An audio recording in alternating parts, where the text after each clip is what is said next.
अस्सलामुअलैकुम व्यूअर्स। इस वीडियो में हम तमाम टेंसेस को कंपेयर करके समझने की कोशिश करेंगे, लेकिन आगे बढ़ने से पहले मेरी आपसे रिक्वेस्ट है कि वीडियो को पॉज करके डिस्क्रिप्शन के अंदर दिए गए जो नोट्स हैं उनको स्टडी कर लें, क्योंकि मैं समझता हूं कि जो चीज़ें आपको नोट्स के अंदर बताई गई हैं, अगर उनका कॉन्सेप्ट आपको अच्छी तरह से क्लियर नहीं है तो टेंसेस को आप ठीक तरह से नहीं समझ पाएंगे।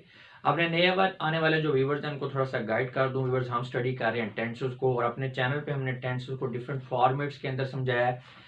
अभी हमारी ये कंपैरिजन वाली सीरीज चल रही है, उससे पहले हर एक टेंसेस को सेपरेट एग्जांपल की मदद से पूरी डिटेल के अंदर समझाया गया है। अगर आप नए हैं, पहले आपकी बेसिक्स क्लियर नहीं है, तो ये वीडियो आपको नहीं देखनी चाहिए, बल्कि आपको पहले वो जो है टेंसेस को समझना चाहिए डिटेल में। ये उन लोगों के लिए जिनकी बेसिक्स क्लियर हैं, उनको हमने कंपैरेटिव स्टडी करवानी है। अब कंपैरिजन क्यों ज़रूरी है?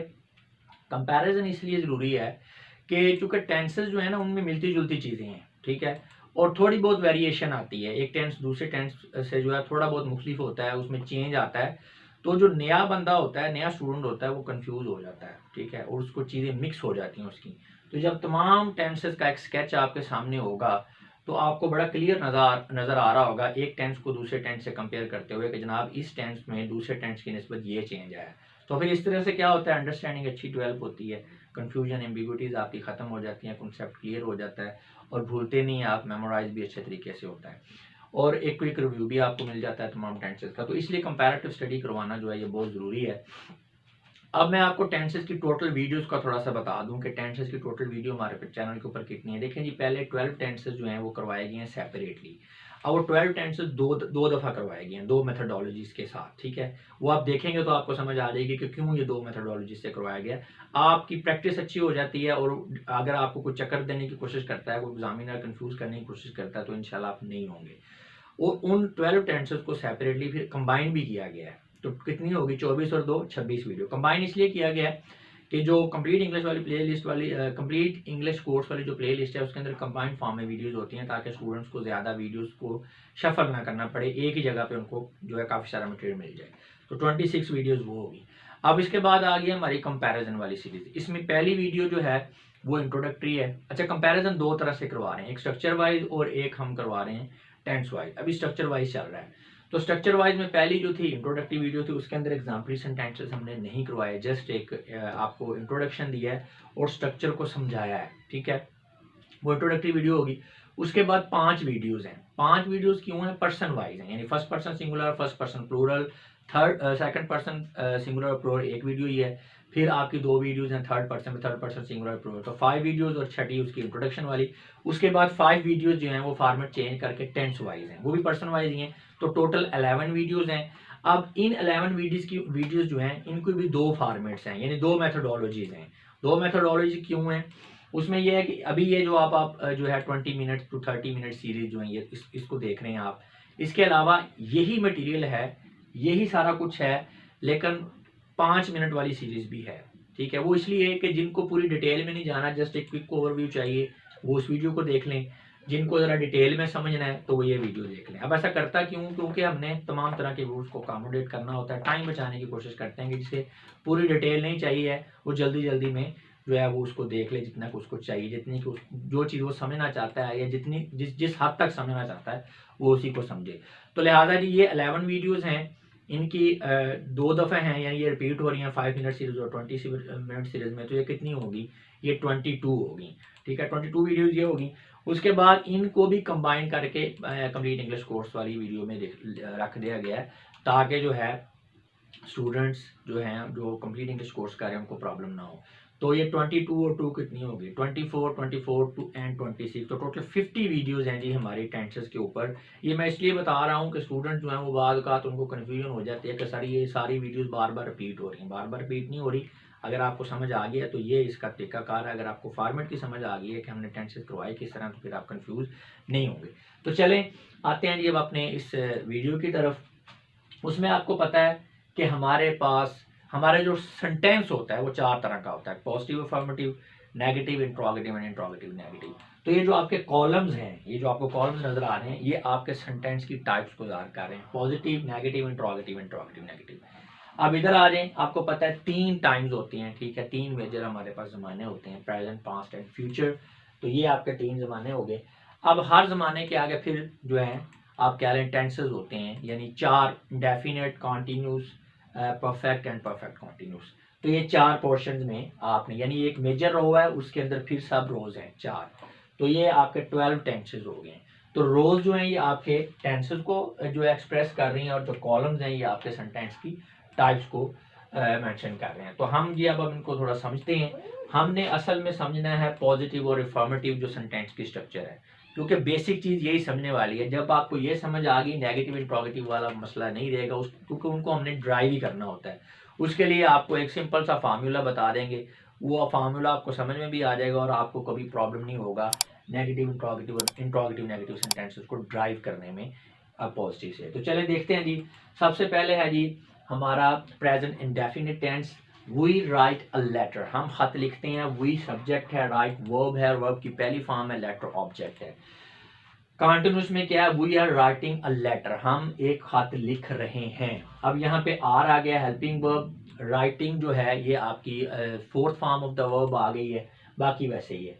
We have written a letter, perfect में ये है कि हम खत लिख चुके हैं या हमने खत लिख लिया है, बाकी सारा कुछ यही है। हेल्पिंग वर्ब हैव आ गया, third form of the verb यानी पास्ट पार्टिसिपल आ गई है। प्रेजेंट परफेक्ट कॉन्टिन्यूस में आए तो we have been writing a letter since 3 o'clock, हम 3 बजे से खत लिख रहे हैं। अब इसके मतलब जब बंदा बता रहा है काम जिस वक्त, तो उस वक्त स्टेटस क्या है, काम का बताते हुए जारी है काम, और पीछे रिसेंट पास्ट में ठीक है वो काम शुरू है। जब वो बता रहा है उस वक्त काम जारी है, तो अब शुरू कब हुआ है, रिसेंट पास्ट में भी हो सकता है, जो है उससे पहले भी यानी पास्ट में भी हो सकता है, ठीक है। रिसेंट पास्ट में और पास्ट में, रिसेंट पास्ट जो है वो तकरीबन प्रेजेंट ही होता है, ठीक है ना। जैसे अभी 1 मिनट पहले, अब जो सेकंड गुजर गया है तो वो पास्ट, लेकिन 5 मिनट पहले की बात है, 10 मिनट पहले की बात है, सुबह की बात है, तो उसके हम प्रेजेंट ही कंसीडर करते हैं। तो रिसेंट पास्ट या उससे पहले वाला पास्ट, वहाँ पे काम शुरू हुआ था और जब वो स्पीकर बता रहा है उस वक्त स्टेटस क्या, काम अभी चल रहा है। तो यहाँ पे आप क्या है कि हैव बीन आ गया, helping verb, and present participle जो है वो आपकी वर्ब की फॉर्म यूज होगी है। और साथ में टाइम रेफरेंस है, क्योंकि जब आपका टाइम यानी जब आपका एक्शन शुरू हुआ, ठीक है, वो आपने टाइम को रिफर करना है, तो उसके लिए सिंस या फॉर यूज करते हैं। पॉइंट ऑफ टाइम, जब एग्जैक्ट आपको टाइम का पता है तो फिर सिंस यूज करते हैं। जब एग्जैक्ट आपको नहीं पता, जस्ट एक ड्यूरेशन का कॉन्सेप्ट है कि 2 घंटे से 4 घंटे से 2 सालों से, तो फिर फॉर यूज करते हैं। 3 o'clock ये आप टाइम को मेंशन करते हैं। तो जनाब 3 बजे से खत लिखा जा रहा है, यानी बंदे जो है लिख रहे हैं, हम लिख रहे हैं जी। अब आ गया पास्ट। पास्ट में क्या है, वी रोट अ लेटर, हमने खत लिखा। अब आप पास्ट इंडेफिनेट को जरा प्रेजेंट इंडेफिनेट से कंपेयर करें, बाकी सारी चीज़ें वही हैं, राइट की जगह पर रोट आ गया है। इसका मतलब ये है कि जो प्रेजेंट इंडेफिनेट टेंस है उसमें फर्स्ट फॉर्म वर्ब की यूज़ होगी, और पास्ट में क्या है, second form of the verb use होगी, पास्ट फॉर्म यूज़ होगी, बस यही डिफरेंस है। आगे आ जाए, we were writing a letter, हम खत लिख रहे थे। अब क्या डिफरेंस आया है प्रेजेंट की निस्बत, वहां पे आर था, यहाँ पे क्या है, वर है, बाकी सारा स्ट्रक्चर वही है, देख सकते हैं। इसी तरह परफेक्ट में आ जाए, we had written letter at 4 PM, हम 4 बजे खत लिख चुके थे। जब आप इसमें पास्ट परफेक्ट टेंस बेसिकली क्या है कि पास्ट के अंदर जाके, पीछे जाके आप किसी एक पॉइंट पर बता रहे हैं कि उस मखसूस टाइम पे काम आपका मुकम्मल हो चुका था। तो वो मखसूस टाइम कौन सा था, 4 PM, यानी पास्ट में 4 PM के ऊपर काम का स्टेटस क्या था कि वो मुकम्मल हो चुका था। अब यहाँ पे प्रेजेंट परफेक्ट में और पास्ट परफेक्ट में क्या फ़र्क है कि वहाँ पे हैव था, यहाँ पे हैड है, बस ये हेल्पिंग वर्ब भी चेंज हुआ है। हाँ, थोड़ा टाइम का भी कॉन्सेप्ट आप बता रहे हैं एट 4M, क्योंकि वहाँ पे तो काम बताते हुए जारी है, तो यहाँ पे आप पीछे जाके बता रहे हैं कि उस टाइम के ऊपर स्टेटस क्या था, तो फिर उस टाइम को भी आपने मेंशन करना है। ये आगे आ गया जी perfect continuous. We had been writing a letter in the evening for 2 hours। अब यहाँ पे देखें ना, ये पीरियड ऑफ टाइम है तो फार आ गया। अब यहाँ पे जो है प्रेजेंट पास्ट परफेक्ट कॉन्टिन्यूस में और प्रेजेंट परफेक्ट कॉन्टिन्यूस में क्या डिफरेंस आ रहा है, वहां पे हैव बीन था, यहाँ पे क्या आ गया, हैड बीन आ गया, बाकी सारा कुछ वही है।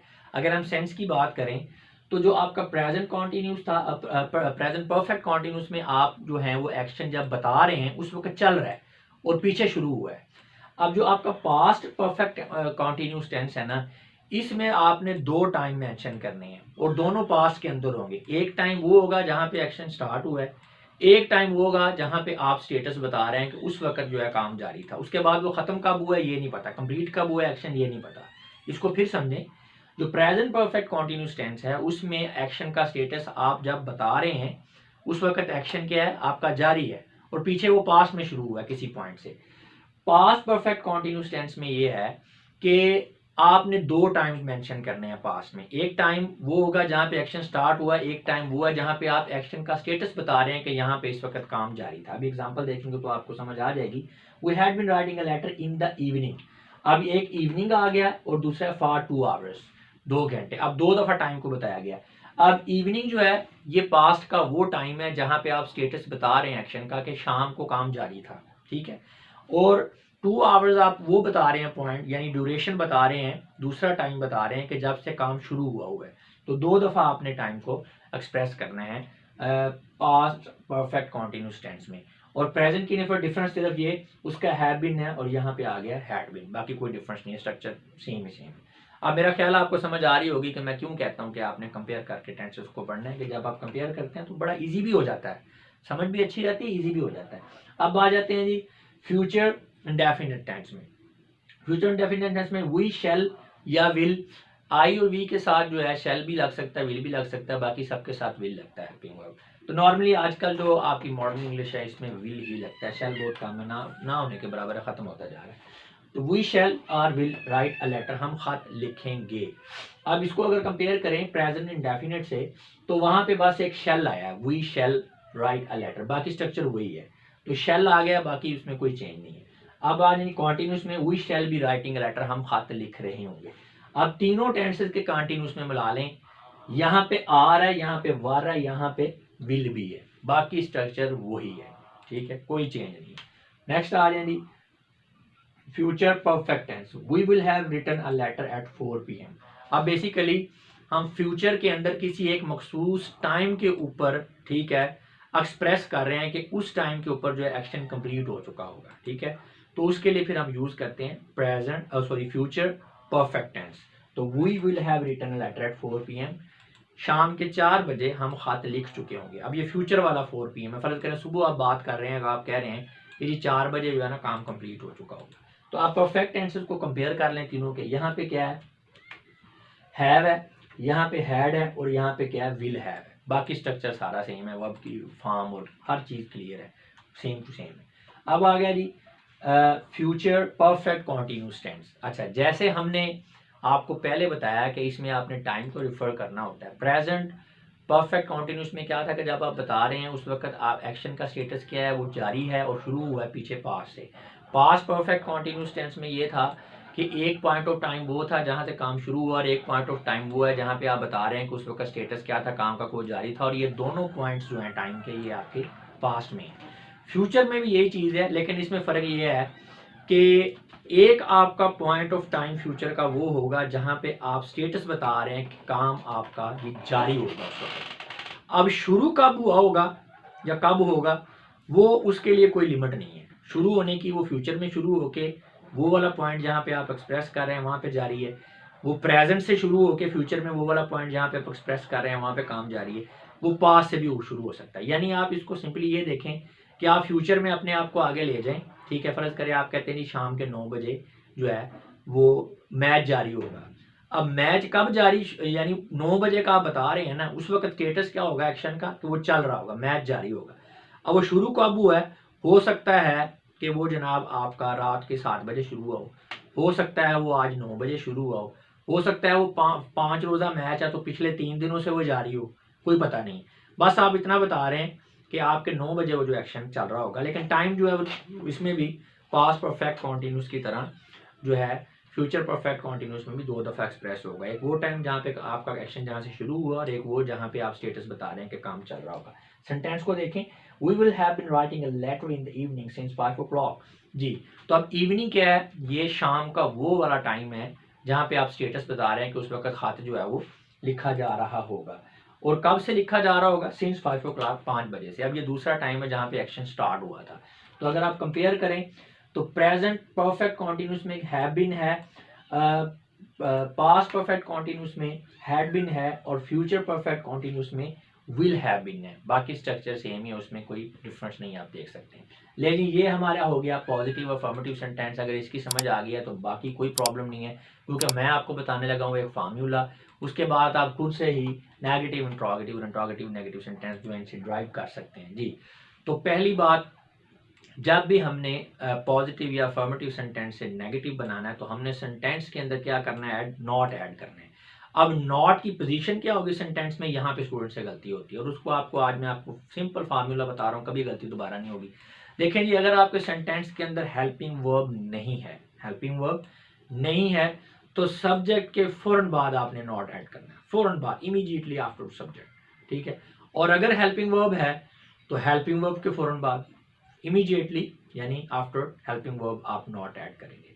अच्छा, अगर आपका हेल्पिंग वर्ब जो है वो दो वर्ड्स पे या दो से ज्यादा वर्ड्स पर मुश्तमिल है, जैसे यहाँ पे विल हैव बीन तो 3 वर्ड्स बन रहे हैं, तो फिर आपने क्या करना है, नॉट को आपने पहला वर्ड यानी हेल्पिंग वर्ब के 2 या 3 वर्ड्स हैं तो आपने पहले को कंसीडर करना है, पहले के बाद आपने नॉट लगाना है। ले जी, ये रूल समझ में आ गया। तो ये है नेगेटिव बनाने का रूल, नेगेटिव सेंटेंस का। अच्छा, इसमें प्रेजेंट इंडेफिनेट और पास्ट इंडेफिनेट में एक्सेप्शन है, वो मैं आपको अलग से एक्सप्लेन कर देता हूँ। बाकी 10 टेंसेज हैं उसके ऊपर ये रूल जो है अप्लाई होता है, वैलिड है उसके लिए।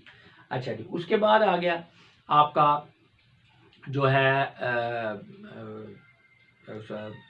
Interrogative sentence. तो इंट्रोगेटिव का सिंपल सा रूल है, आपने जनाब हेल्पिंग वर्ब को उठा के क्या करना है, सब्जेक्ट से पहले ले जाना और एंड पे साइन ऑफ इंट्रोगेशन सवालिया जो फिक्र है उसकी अलामत लगा देनी है आपने, यानी आपने जो हेल्पिंग वर्ब है उसको सब्जेक्ट से पहले लेकर जाना है। अच्छा, अगर हेल्पिंग वर्ब 2 वर्ड्स पर मुश्तमिल है या 3 वर्ड्स पर मुश्तमिल है तो नो प्रॉब्लम।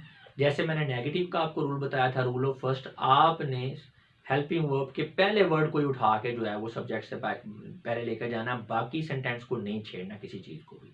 लेकिन आप इस रूल को फॉलो करेंगे तो इंट्रोगेटिव सेंटेंस बनाने में आपको प्रॉब्लम नहीं होगा। अब आ गया ये इंट्रोगेटिव नेगेटिव, तो आपने इन दोनों रूल्स को कंबाइन कर देना है। पहला रूल तो वही है कि अच्छा नहीं, पहले आप बनाएं इंट्रोगेटिव। इंट्रोगेटिव में आपको पता है, ये भी आपने इमेजिन करना है फिक्रा बनाने से पहले, कि सब आपने हेल्पिंग वर्ब को लेकर जाना है कहाँ पे, सब्जेक्ट से पहले। अगर 2 वर्ड्स पे मुश्किल है, 3 पे आपने परेशान नहीं होना, आपने पहले वर्ड को उठा कर सब्जेक्ट से पहले ले गए, लेकिन ये आपका बन गया इंट्रोगेटिव। अब नेगेटिव के लिए रूल कौन सा है, जो मैंने बिल्कुल आपको स्टार्ट में बताया था कि जब सेंटेंस के अंदर हेल्पिंग वर्ब नहीं है तो नॉट कहाँ पे लगाना है, immediately after two the subjects. तो अब चूंकि आपने हेल्पिंग वर्ब को निकाल के सब्जेक्ट से पहले लिख लिया, इसका मतलब है अब सेंटेंस के अंदर हेल्पिंग वर्ब नहीं है, तो कहाँ पे लगाएंगे, नॉट ऑफ सब्जेक्ट के फौरन बाद। नो डाउट अगर 2 या 3 वर्ड्स पर मुश्तमिल है आपका हेल्पिंग वर्ब तो एक वर्ड चला गया सब्जेक्ट से पहले, बाकी वर्ड्स वहां पर होंगे, लेकिन आपने उनको हेल्पिंग वर्ब कंसीडर ही ना करें जब आप इंट्रोगेटिव सेंटेंस बना रहे हैं, इंट्रोगेटिव नेगेटिव बना रहे हैं। आपने हेल्पिंग वर्ब का पहला वर्ड सब्जेक्ट से पहले और नॉट आपने सब्जेक्ट के फौरन बाद देगी, ये आपका इंट्रोगेटिव नेगेटिव सेंटेंस बन गया। अच्छा जी, मैं आपको इसकी एग्जांपल दिखा देता हूं ताकि आपको क्लियर हो जाएगा। अच्छा, यहाँ पे आप देख सकते हैं, we had written a letter at 4 PM, हम 4 बजे खत लिख चुके थे। अब इसको जी हमने बनाना है negative, we had not written a letter at 4 PM, क्या किया, हैड के बाद नॉट लगा दिया सिंपली, ठीक है। तो हेल्पिंग वर्ब के फौरन बाद हमने नॉट लगा दिया। अब इंट्रोगेटिव बनाना है हमने, तो हैड जो है सेंटेंस से पहले आ गया है, सब्जेक्ट से, had we written a letter at 4 PM, क्या हम 4 बजे खत लिख चुके थे। अब हमने नेगेटिव इंट्रोगेटिव बनाना है, तो देख लें वही है कि हैड जो है हेल्पिंग वर्ब आपका सब्जेक्ट से पहले है और सब्जेक्ट के फौरन बाद आपने नॉट लगा दिया। Had we not written a letter at 4 PM, क्या हम 4 बजे खत नहीं लिख चुके थे। अच्छा, बाद लोगों का क्वेश्चन होता है कि सारी इंट्रोगेटिव नेगेटिव क्वेश्चन का सेंटेंस का फायदा क्या होता है। देखिए, इंट्रोगेटिव नेगेटिव सेंटेंस हमें क्यों जरूरत पड़ती है, जब हम किसी से कोई ऐसा क्वेश्चन पूछ रहे हैं जिसमें हम एक्सपेक्ट कर रहे हैं कि अगला बंदा जो है ना हमें नेगेटिव रिप्लाई करे, तो फिर हम इंट्रोगेटिव नेगेटिव जो क्वेश्चन वो करते हैं। एक और एग्जांपल देखते हैं, लास्ट सेंटेंस देखें जी, we will have been writing a letter in the evening since 5 o'clock, हम शाम को 5 बजे से खत लिख रहे होंगे। अब इसको हमने बनाना है जी नेगेटिव, तो आपको पता है 3 आपके helping verb will have been, तो आपने परेशान नहीं होना, पहला हेल्पिंग वर्ब क्या है, विल के बाद आपने नॉट लगा दिया, we will not have been writing a letter in the evening जो है सिंस 5 o'clock। अब आपने बनाना है इंट्रोगेटिव, तो उसमें भी ऐसे ही है, बाकी को कुछ नहीं छेड़ना, आपने पहला जो हेल्पिंग वर्ब है उसी को बाहर लेके आना है। विल बाहर आ गया, will we have been writing a letter in the evening since 5 o'clock, क्या हम शाम को 5 बजे से खत लिख रहे होंगे। इंट्रोगेटिव नेगेटिव बनाना तो वही है, सब्जेक्ट से पहले पहला हेल्पिंग वर्ब यानी हेल्पिंग वर्ब का पहला वर्ड विल, सब्जेक्ट आ गया वी और उसके बाद फौरन ही not. Will we not have been writing a letter in the evening since 5 o'clock, क्या हम शाम को 5 बजे से खत नहीं लिख रहे होंगे जी। तो अगला बंदा जवाब देगा नहीं, क्योंकि हम क्वेश्चन ही इंट्रोगेटिव नेगेटिव इसलिए कर रहे हैं कि हम एक्सपेक्ट कर रहे हैं कि जनाब अगला बंदा हमें ना में जवाब देगा। अच्छा, ये तो हो गए 10 टेंस। मैंने आपको बताया था प्रेजेंट इंडेफिनिट और पास्ट इंडेफिनिट जो है इसकी थोड़ी एक्सेप्शन है, तो वो मैं आपको एक्सप्लेन कर देता हूँ। एक्सेप्शन इसलिए है कि आपका ये जो पॉजिटिव सेंटेंस है प्रेजेंट इंडेफिनिट का और पास्ट इंडेफिनिट का, उसके अंदर हेल्पिंग वर्ब नहीं है। तो जब हेल्पिंग वर्ब नहीं है तो आपने परेशान नहीं होना, आपने लगाना अब भी नॉट जो है नेगेटिव बनाने के लिए सब्जेक्ट से बाद ही, सब्जेक्ट के फौरन बाद ही है, लेकिन साथ आपने डू का इजाफा कर देना है। We do not write a letter. अब नॉट आपका सब्जेक्ट के फौरन बाद है, लेकिन साथ में आपने डू लगाना है। डू वैसे आपको पता है मेन वर्ब भी है, डू डिड डन, लेकिन यहाँ पे ये मेन वर्ब के तौर पे यूज नहीं हो रहा। तो ये जनाब आपका यहाँ पे नेगेटिव में क्या हो गया, वी डू नॉट। जब आपने बनाया है इंट्रोगेटिव, तो इंट्रोगेटिव में हम क्या कहते हैं कि हमने हेल्पिंग वर्ब को लेकर जाना है कहाँ से, सब्जेक्ट से पहले। अब हेल्पिंग वर्ब तो यहाँ पे है ही नहीं, तो कोई परेशानी वाली बात नहीं है। आपने जस्ट सब्जेक्ट से पहले क्या लिख देंगे, डू लिख देंगे, और एंड पे आपने सवालिया निशान लगा दिया। ये आपका इंट्रोगेटिव बन गया। इंट्रोगेटिव नेगेटिव में भी ऐसे ही है कि ये डू तो अब आ गया, तो इंट्रोगेटिव नेगेटिव में आपने नॉट जो सब्जेक्टिव फौरन बता देना। इसमें बाकी रूल वही है, बस इसमें यही एक एक्सेप्शन थी, क्योंकि इसके पॉजिटिव सेंटेंस में हेल्पिंग वर्ब नहीं है, तो फिर उसके लिए आपने डू यूज करना है। यही, बाकी रूल्स सारे के सारे वही हैं। इसमें थोड़ा सा प्रॉब्लम आता है जब हम करते हैं थर्ड पर्सन सिंगुलर में, तो उसमें फिर वो डज वाला चक्कर आ जाता है, लेकिन वो आपको रेलिवेंट जो अब अभी पर्सन वाइज चल रहा है ना, जब हम थर्ड पर्सन सिंगुलर में जाएंगे फिर ही आपको बताएंगे। अच्छा जी, तो जो आपका प्रेजेंट इंडेफिनिट था और पास्ट इंडेफिनिट था, उसमें क्या था, उसमें भी यही मसला है कि वहाँ के भी हेल्पिंग वर्ब नहीं है पॉजिटिव सेंटेंस में, तो उसमें भी बाकी सब कुछ यही है। तो यहाँ पे डू की जगह क्या कर लेंगे, आप डिड लगा देंगे, ठीक है। नॉट तो लगाना ही है नेगेटिव बनाने के लिए, लेकिन साथ में आप क्या ऐड करेंगे, साथ में आप डिड को ऐड करेंगे, ठीक है। तो ये आपका we did not write letter, हमने खत नहीं लिखा। लेकिन इसमें एक जो गलती स्टूडेंट करते हैं, वो डिड नॉट के साथ वो रोट लगा देंगे, यानी सेकंड फॉर्म ही रहने देंगे, तो गलत हो जाएगा। ये रूल आपने ज़हन में रखना है कि जो आपका पास्ट इंडेफिनिट टेंस है, उसमें जो second form of the verb है वो सिर्फ पॉजिटिव टेंस के लिए, पॉजिटिव सेंटेंस के लिए यूज होगी।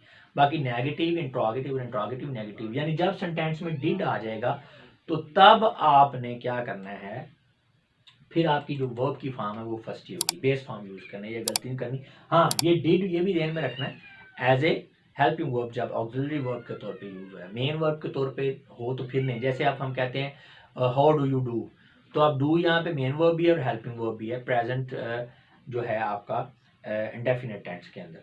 लेकिन खैर उस डिटेल में भी नहीं जा रहे, जब मॉडल वर्ड्स आपको पढ़ाएंगे तो फिर उसमें डिटेल में जाएंगे। अभी आप यहाँ पे याद रखें कि आपने जब पास्ट इंडेफिनिट टेंस का नेगेटिव बनाना है तो अकेला नॉट नहीं ऐड करना, साथ में आपने डिड ऐड कर देना है। वहाँ पे डू ऐड करते हैं, यहाँ पे क्या करते हैं, डिड ऐड कर देना है। और लेकिन इसमें वर्ब की जो फॉर्म है उसको फर्स्ट करना नहीं भूलना, यानी सेकंड है वहाँ पे पॉजिटिव में, नेगेटिव में आपने उसको फर्स्ट कर देना है। इंट्रोगेटिव में क्या है, वही वाली बात कि हमने हेल्पिंग वर्ब को सब्जेक्ट से पहले लेकर आना है। आप हेल्पिंग वर्ब पे यहाँ पे नहीं है तो क्या करेंगे, आप सब्जेक्ट से पहले डिड लगा देंगे और एंड पे सवालिया अलामत, साइन ऑफ इंट्रोगेशन, तो ये आपका इंट्रोगेटिव बन गया। इंट्रोगेटिव नेगेटिव क्या है, उसमें वही रूल है, बाकी रूल वही है, जस्ट ये इसमें प्रेजेंट इंडेफिनिट में, पास्ट इंडेफिनिट में मसला ये है कि यहाँ पे पॉजिटिव सेंटेंस के अंदर क्योंकि हेल्पिंग वर्ब नहीं है तो वहाँ पे आप डू यूज करते हैं, यहाँ पे डिड यूज करते हैं, बाकी रूल ऐसे ही है। इंट्रोगेटिव नेगेटिव में आपने डिड तो यूज कर लिया, वी है तो इसका मतलब नॉट जो सब्जेक्ट के फौरन बाद है, did we not write a letter, क्या हमने खत नहीं लिखा। तो व्यूअर्स, मैं उम्मीद करता हूँ कि इस वीडियो को देख लेने के बाद आपका टेंसेस को जो कंपेयर करके स्टडी करने का कॉन्सेप्ट होता है फर्स्ट पर्सन प्लूरल में वी के अंदर, तो मैं उम्मीद करता हूँ कि इसकी आपको समझ अच्छी तरह से आज आ चुकी होगी, आपका कॉन्सेप्ट क्लियर हो चुका होगा। अब मैं आप लोगों से इजाज़त चाहूँगा, अपना बहुत सा ख्याल रखिएगा, आपकी समातों का बहुत बहुत शुक्रिया, खुदा हाफिज़।